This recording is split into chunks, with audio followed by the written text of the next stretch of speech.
Hello friends. Uttarakhand में शिक्षा निदेशक महोदय के द्वारा सभी जिला शिक्षा अधिकारियों को 12 दिसंबर 2023 को आदेश किए गए हैं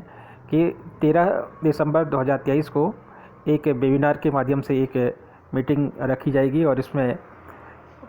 उत्तराखंड में जो प्राथमिक शिक्षक भर्ती है लंबित, इसके लिए नियुक्ति प्रक्रिया प्रारंभ की जाएगी। और आप लोगों को पता है कि जो माननीय सर्वोच्च न्यायालय के द्वारा 28 नवंबर 2023 को फाइनल जजमेंट दिया गया था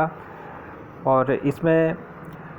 माननीय हाई कोर्ट ऑफ उत्तराखंड के फाइनल जजमेंट को यहाँ पर डिसमिस कर दिया गया है और जितनी भी याचिकाएं थी सभी को निरस्त कर दी गई हैं, जिसके कारण अब अनएग्जिस्ट डीएलएड अभ्यर्थी बहुत परेशान हैं। तो इसके लिए एक संविधान के अनुसार एक नियम है कि जब भी फाइनल जजमेंट निकलता है माननीय सर्वोच्च न्यायालय से, तो इसके लिए 1 महीने का टाइम पीरियड होता है कि 1 महीने के अंतर्गत रिव्यू पिटीशन इसमें लगाई जा सकती है, पुनर्विचार याचिका इसमें लगाई जा सकती है। तो इसलिए उत्तराखंड सरकार यहाँ पर जल्दबाजी कर रही है, क्योंकि अभी 1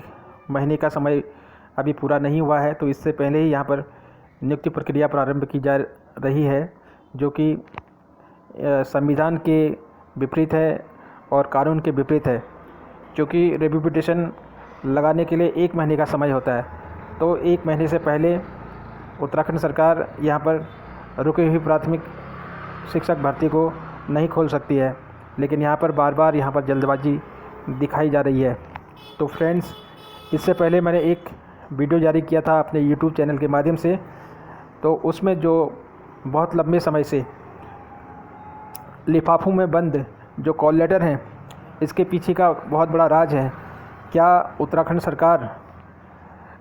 इन बंद लिफाफों में जो कॉल लेटर रखे गए हैं इनकी वजह से दबाव में आ चुकी है?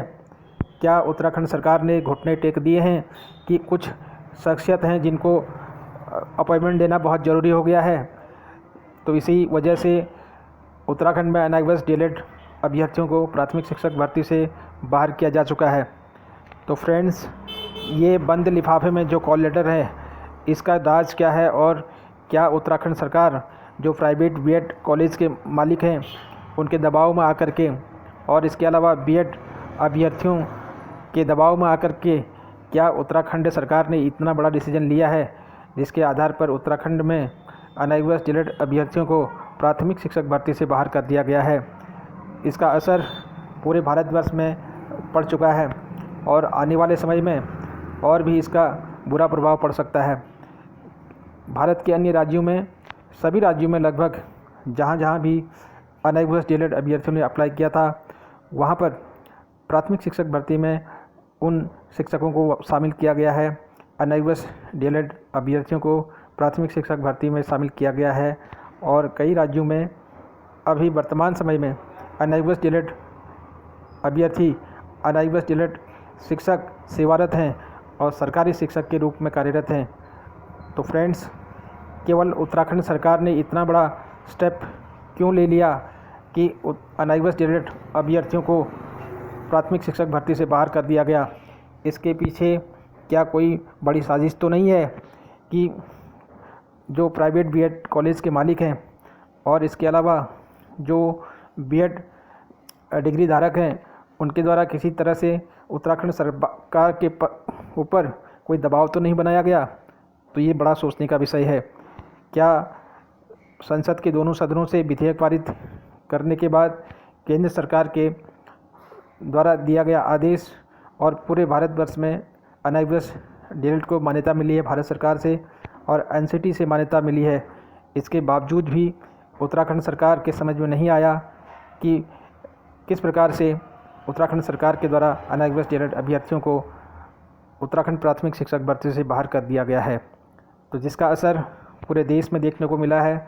और लगभग पूरे देश में 14 लाख से भी अधिक जो अनएग्जिस्ट डीएलएड अभ्यर्थी हैं उनके ऊपर संकट के बादल मंडरा रहे हैं।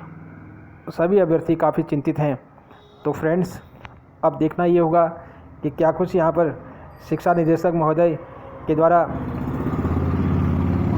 काउंसलिंग किस तरह से कराई जाती है, क्योंकि बीएड वाले पहले ही बाहर हो चुके हैं। राजस्थान से बीएड वर्सेस बीएसटीसी जो मामला था, उसमें माननीय सर्वोच्च न्यायालय ने बीएड को प्राथमिक शिक्षक भर्ती से बाहर कर दिया है और इसके लिए एनसीटी के द्वारा वेबसाइट में अपलोड भी कर दिया गया है फाइनल जजमेंट को, जिसमें बीएड को प्राथमिक शिक्षक भर्ती से बाहर कर दिया गया है। तो फ्रेंड्स, अब उत्तराखंड में जो काउंसलिंग होने वाली है, तो क्या उत्तराखंड सरकार इसमें बीएड अभ्यर्थियों को काउंसलिंग के लिए शामिल करेगी, क्योंकि बीएड अभ्यर्थी पहले ही बाहर हो चुके हैं। तो अगर उत्तराखंड सरकार यहाँ पर अपनी मनमर्जी से, अपनी मनमानी से पुनः बीएड वालों को यहाँ पर नियुक्ति प्रदान करती है, तो ये माननीय सर्वोच्च न्यायालय के राजस्थान का जो फाइनल डिसीजन आया था बीएड वर्सेस बीएसटीसी का, उसका सरेआम उल्लंघन होगा। तो फ्रेंड्स, यहाँ पर पूरे कानून की धज्जियाँ उड़ाई जा रही हैं और इसके अलावा एनसीटी की भी यहाँ पर धज्जियाँ उड़ाई गई हैं और पूरे भारतवर्ष में जो अनएग्जिस्ट डीएड अभ्यर्थियों को मान्यता दी गई थी, इसके लिए पूरे भारतवर्ष में केवल उत्तराखंड सरकार ही इसके लिए मुख्य रूप से जिम्मेदार है। तो फ्रेंड्स, अब देखना ये होगा कि क्या कुछ यहाँ पर काउंसलिंग के लिए रणनीतियाँ अपनाई जाती हैं। तो फ्रेंड्स, सभी को सोचने का यहाँ पर समय दिया गया है 1 महीने का माननीय सर्वोच्च न्यायालय के द्वारा, और इसी 1 महीने के अंतर्गत अनएग्जिस्ट डीएड अभ्यर्थियों की तरफ से रिव्यू पिटीशन लगाई जानी है, पुनर्विचार याचिका माननीय सर्वोच्च न्यायालय में लगाई जानी है और उसके बाद पुनः केस को ओपन किया जाएगा और इसमें डिस्कशन होगी और निश्चित रूप से अनएग्जिस्ट डीएड अभ्यर्थियों को यहाँ पर जीत मिलेगी। तो फ्रेंड्स, फिर होती है मुलाकात आप सभी लोगों से कुछ नई और ताज़ा जानकारी के साथ। तब तक के लिए जय हिंद, जय भारत।